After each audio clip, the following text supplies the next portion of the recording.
बच्चों good morning. इससे पहले की वीडियो में मैंने आप लोगों को विशेषण के बारे में बताया था। आज बच्चों मैं विशेषण का ही दूसरा एक भाग पढ़ाने जा रही हूँ। ध्यानपूर्वक आप लोग सुनिए। आज का हमारा विषय है सर्वनाम और सर्वनामिक विशेषण में अंतर।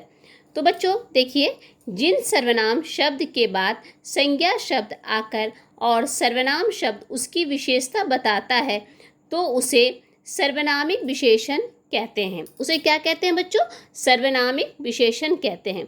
यदि उसके बाद संज्ञा शब्द ना आए हो तो वह सर्वनाम होता है। वो क्या होता है बच्चों? सर्वनाम होता है।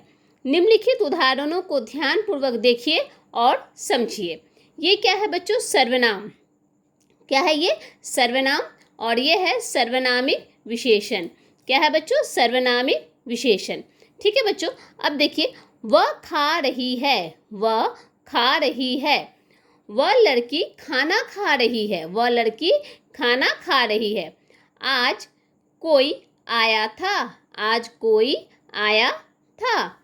आज कोई आदमी आया था। ठीक है बच्चों, आगे है, क्या ये तुमने किया है? क्या ये तुमने किया है? क्या ये काम तुमने किया है? मतलब बच्चों दोनों में देखिए अंतर आ रहे हैं। वह खेल रही है, वे बच्चे खेल रही है। ठीक है, अब देखेंगे बच्चों, हमारा विषय है प्रविशेषण। जो शब्द विशेषण शब्दों की विशेषता, देखिए बच्चों ध्यान दीजिए, जो शब्द विशेषण शब्दों की विशेषता बताते हैं उन्हें प्रविशेषण कहते हैं। जैसे यहाँ देखिए बच्चों, वाक्य है, ये प्रविशेषण है, ये विशेषण है। अब देखिए, वह बहुत अच्छा कार्य करता है, वह बहुत अच्छा कार्य करता है। तो इसमें क्या है बच्चों? बहुत प्रविशेषण है, विशेषण है अच्छा। वह रोटी अधिक मुलायम लग रही है, तो वो अधिक क्या है? आपका प्रविशेषण है और मुलायम आपका क्या है? विशेषण है। अब देखिए बच्चों, विशेषण की तुलनात्मक अवस्थाएं क्या क्या होती है? तो वस्तुओं, स्थानों या प्राणियों आदि के बताने या उनके आपस में मिलान करने की, मतलब उनके आपस में मिलान करने को तुलना कहते हैं। तुलना करने में वस्तुओं आदि के गुण दोष में कमी या अधिकता होती है। ये तुलनात्मक अवस्था या रूप कहा जाता है। विशेषण के गुण दोष की तुलनात्मक अवस्थाएं हैं। क्या क्या अवस्थाएं हैं बच्चों? अब हम लोग उसके बारे में जानेंगे। तो क्या है बच्चों? पहला है मूल अवस्था। पहला हमारा क्या है? मूल अवस्था। मूल अवस्था क्या है बच्चों? देखिए, इसमें किसी का गुण दोष सामान्य रूप में कहा जाता है, अर्थात जिसमें तुलना नहीं होती। जैसे ललिता सुंदर लड़की है। मतलब इसमें देखिए बच्चों, मूल अवस्था में क्या होता है कि इसमें किसी के साथ कोई तुलना नहीं होती। अगर किसी के बारे में कहा जा रहा है तो उसमें सिर्फ ये कहा जाता है कि वो एक सुंदर लड़की है और गिलास में दूध गर्म है। ये उदाहरण के लिए आप लोगों को समझाया गया है। तो गिलास में दूध गर्म है, मतलब यहाँ किसी के साथ तुलना नहीं की जा रही है बच्चों।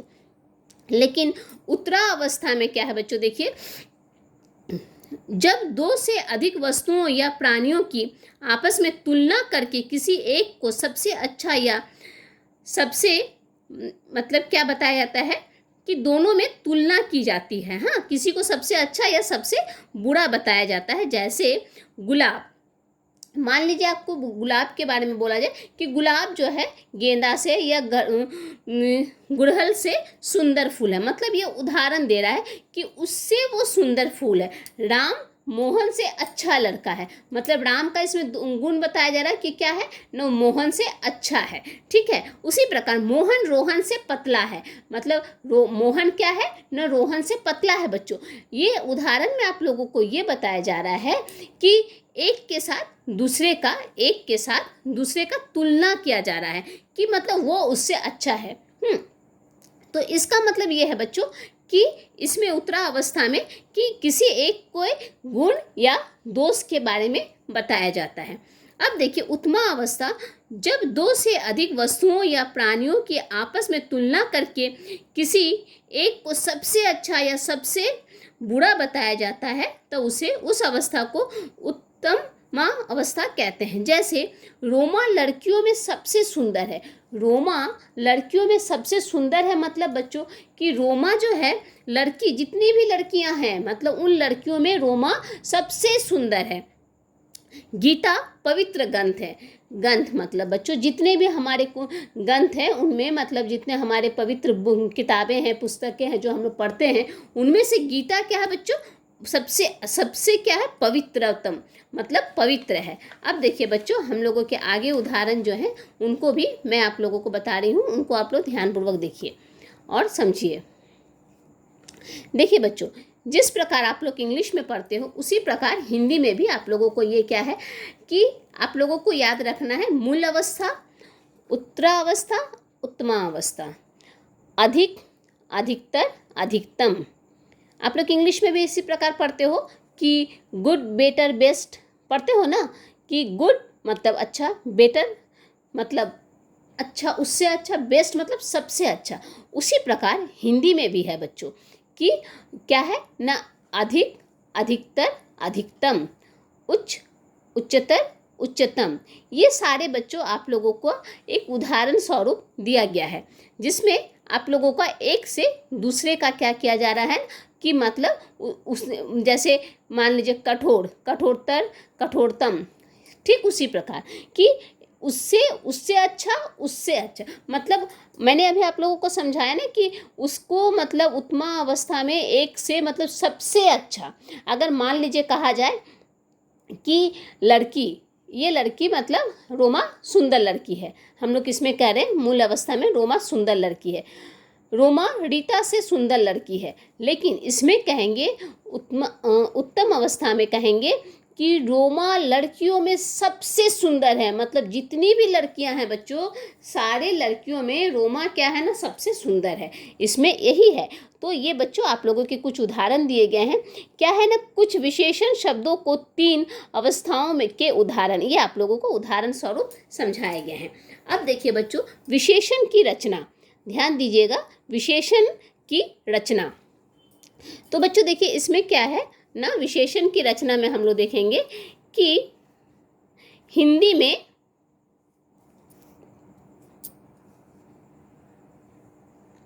हाँ बच्चों, हिंदी में कुछ शब्द मूल अवस्था, देखिए बच्चों, हिंदी में कुछ शब्द मूल रूप में ही विशेषण होते हैं, जैसे उच्च, अच्छा, मंदा, मधुर, बूढ़ा आदि। परंतु कुछ विशेषण शब्दों की रचना की जाती है, यहाँ उनके कुछ उदाहरण दिए जा रहे हैं। उदाहरणों के साथ रचना के नियम भी हैं, मतलब रचना के नियम भी हैं, ठीक है बच्चों। तब रचना के नियम को आप लोग ध्यानपूर्वक सुनिए और समझिए। देखिए बता रही हूँ मैं, आप लोग ध्यानपूर्वक सुनिएगा बच्चों, कि संज्ञा शब्दों से विशेषण रचना, संज्ञा शब्दों से विशेषण रचना। तो इक प्रत्यय लगाकर क्या करेंगे बच्चों, इसमें संज्ञा है, यहाँ विशेषण है, मतलब संज्ञा शब्द में हम लोग क्या जोड़ेंगे, इक, ई का इक।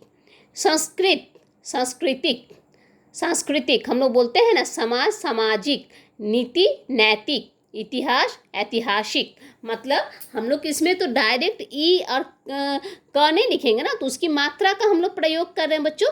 तो यहाँ पे देखिए, और दूसरा में आप लोगों को दिया गया है इत प्रत्यय लगाकर। पुष्प, देखिए यहाँ पर भी आप लोगों के कुछ उदाहरण दिए गए कि जैसे इत में प्रत्यय लगाकर क्या करते हैं, जैसे कुसुम, कुसुमित, अपमान, अपमानित, लास्ट में क्या उच्चारण आ रहा बच्चों, इत। हम लोग यहाँ पे अभी मैंने चर्चा किया कि इत प्रत्यय लगाकर, तो हमारा लास्ट में उच्चारण में क्या आ रहा बच्चों, इत आ रहा है, ठीक है।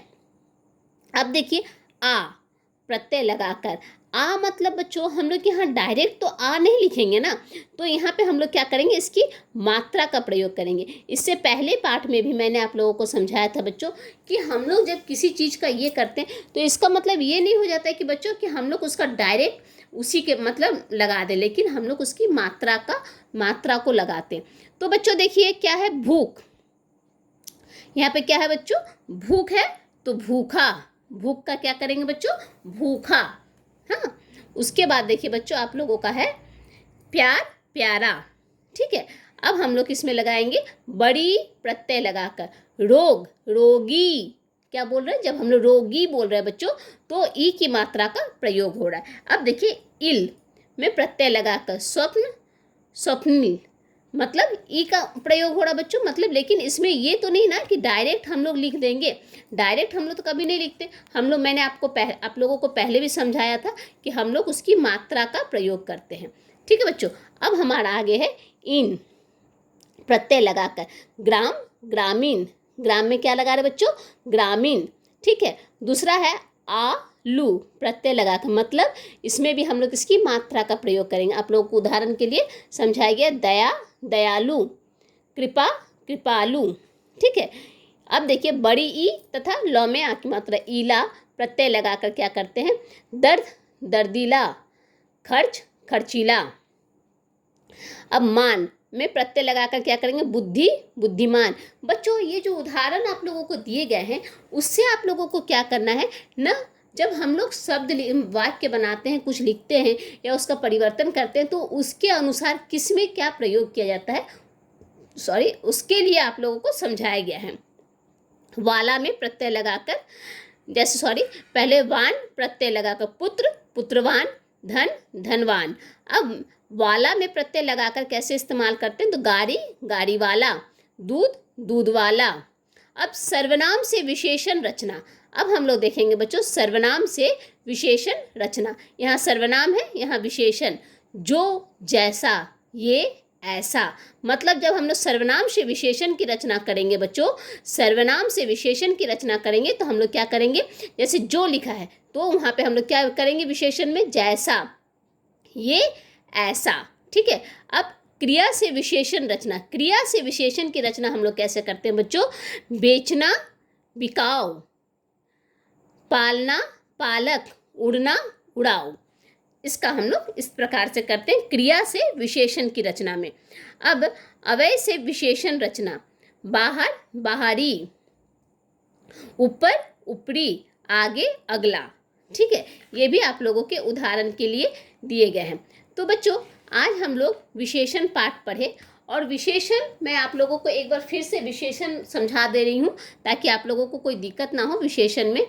कि बच्चों देखिए विशेषण किसे कहते हैं, मैं आपसे पहले इससे पहले वाला वीडियो में भी मैंने आप लोगों को विशेषण के बारे में समझाया था और मैंने बताया था। एक बार शॉर्ट में फिर से मैं आप लोगों को विशेषण के बारे में बता दे रही हूँ बच्चों कि विशेषण किसे कहते हैं। ये जानना बहुत ज़रूरी है, ये याद रखना बहुत ज़रूरी है बच्चों कि विशेषण किसे कहते हैं। तो बच्चों ध्यान दीजिए कि संज्ञा व सर्वनाम की विशेषता बताने वाले शब्दों को क्या कहते हैं, विशेषण कहते हैं। ध्यान दीजिए, संज्ञा व सर्वनाम की विशेषता बताने वाले शब्दों को विशेषण कहते हैं। विशेषण के कितने भेद होते हैं बच्चों, मैंने आप लोगों को पहले भी बताया था। विशेषण के कितने भेद होते हैं, तो विशेषण के 4 भेद होते हैं। कौन कौन सा, गुणवाचक विशेषण, परिणामवाचक विशेषण, संख्यावाचक विशेषण, सर्वनामिक विशेषण। मैंने पहले भी बताया था गुणवाचक विशेषण मतलब किसी का गुण के बारे में बताना।